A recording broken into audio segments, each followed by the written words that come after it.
Chẳng pi bị ngày muốn cứ ban tu video mới ní đại kê mình đăng thà mình nè sợi nắng máu rồi còn mình đi nọ nghe hay mình đăng thà riêng nắng bật rồi mình bật cho ngày đấy nhưng mà làm nọ nghe thà bật rồi mình bật phong đại nọ nghe bạn chẳng hai ca nắng cứ cả lạiในkhaiกับปงspứ nằm mong đọc môi châu đọc pi dục nọ nghe bạn chẳng tam bù sna có giấy cứ có ban thá có khơi nè sợi nắng rốt tranh pi pet hai xôm quạt chi chầm môi chẳng quạt còn nát quạt có prom ở chi chầm môi nọ nghe hai đọc pi chi ba ma thu nắng mình nè sợi nắng co từ tê họ lột cho mấy co vô tại một đòn nọ nghe hai có prap ai quát chi châuไปก็บ่ได้ก็พร้อมchi châuទេណោះngheបាទអញ្ចឹងពូស្លាក៏ភ័យពេកណោះngheក៏ឃើញកដាសាំងក៏ជីchâuកដាសាំងហ្នឹងឲ្យគេជួយតែម្ដងហើយពេលគាត់ដល់កដាសាំងហ្នឹងក៏ចុះពីលើឡានហើយគាត់ឲ្យម្នាក់ស្រីហ្នឹងចោះដោយគាត់មិនយកលុយតែម្ដងតែម្នាក់ស្រីហ្នឹងក៏សួរគាត់វិញថាមិនបានធ្វើអញ្ចឹងអញ្ចឹងវីដេអូហ្នឹងក៏ចប់តែព្រមហ្នឹងទៅហើយបើតាមខ្ញុំមើលឃើញគេចែកម្លែកតទៀតមិនមែនពូស្នាគាត់និយាយទេគឺថាម្នាក់ស្រីហ្នឹងចុះពីលើឡានហើយគឺគាត់រត់ចូលព្រៃអញ្ចឹងតែយើងអត់ដឹង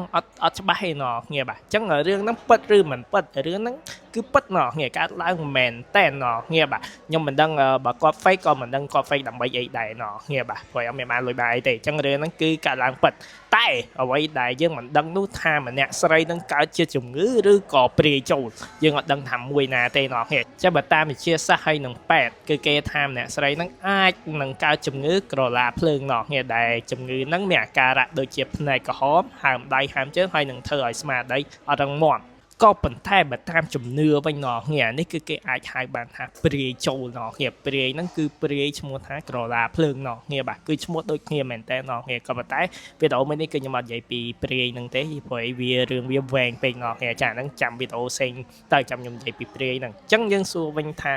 រឿងហ្នឹងកើតឡើងមែនតើតែព្រាយជំងឺមួយណាគឺយើងអត់ដឹងទេ